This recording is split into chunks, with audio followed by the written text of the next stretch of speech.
Joining us now, Vikas Wadhwan, Group CFO, Housing.com, PropTiger.com and Makaan.com. Sharat Chandra, VP, Earth ID and co-founder, India Blockchain Forum. And Dilip Modi, founder of fintech startup Spice Money. Gentlemen, thanks so much for joining us, and it's good to see we've got a very varied panel here in terms of perspective. Let me start off with you, Sharat. Is Delhi NCR taking over Bengaluru as the tech startup hub of India? So I think if we go by numbers, then Delhi, in terms of new startups, have already dethroned Bengaluru. So according to recent economic survey report, Delhi had close to 5,000 startups, where Bangalore had 4,500. But if you look at the deal flow or the fund flow, that's where Bangalore takes a lead, and Bangalore has the average ticket size is close to 41.6 million, but Delhi has close to 29.6, a little bit above the national average ticket size. And this number went up to, for Bangalore, up to $61.6 billion. So when it comes to deal funding, the funds are flowing back to, again, Bangalore-based startups. But again, the city is facing its own set of challenges in terms of infrastructure, and we are all witnessing what's going on in Whitefield and other areas. So this will also present new opportunities for other areas to emerge as challenges to Bangalore. Let's say Hyderabad for that example.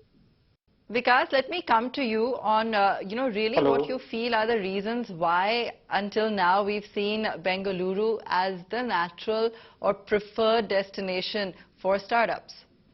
Yeah, see, I think one of the co-panelists have already shared a lot of data. But I think if you look at the infrastructure, the overall ecosystem, not exactly the infrastructure, I won't pay much attention to the current floods in Bengaluru. Because I think all the big cities, whether Gurugram, Mumbai, Bengaluru, or other cities, have had their fair share of similar challenges in the past.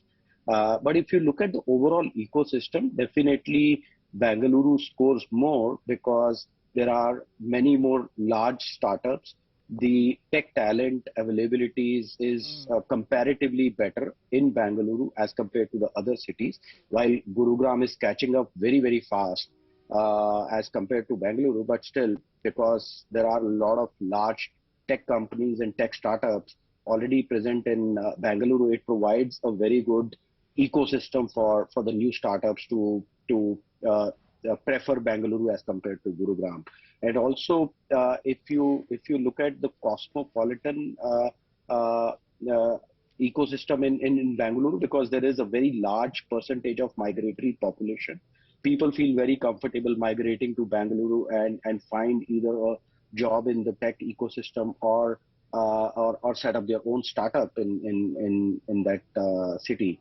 So that's the reason people prefer Bengaluru more than other cities for starting a tech startup. How much attention, Vikas, should one really be paying to the floods? I know you said, look, let's not think about it too much, let's put this aside. But I actually want to bring up the fact that while perhaps what we're seeing in Bengaluru is unprecedented, we have seen some severe flooding in parts of Gurgaon as well, as recently as, over the last couple of years. So is that a good enough reason to blame for a shift? Or is what we're seeing this time really unprecedented and causing, of course, some of these conversations to come up? Yeah. See, as I already mentioned, I won't pay much attention to this one-off incidents in Bengaluru because all the big cities have had their fair share of similar incidences. I think, do we need to upgrade infrastructure in most of our big cities? I think yes. But if you purely talk about infrastructure, I think Gurugram will score better than Bengaluru.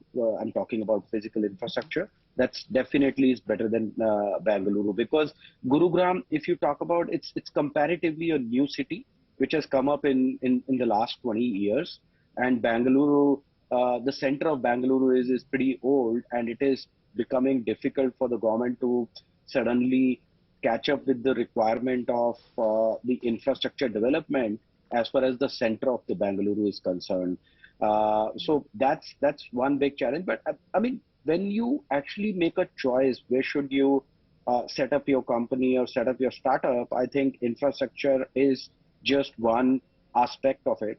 And if one has to pay a lot of attention to infrastructure, then probably Noida may score better than Gurugram and Bengaluru, but there are some other challenges in Noida, right? Because the tech talent compared to Gurugram and Bengaluru is not as high in Noida as compared to Gurugram and Bengaluru. So there are multiple aspects which needs to be kept in mind, and infrastructure is one aspect. Second is the tech talent availability, and third, as I mentioned, the overall ecosystem.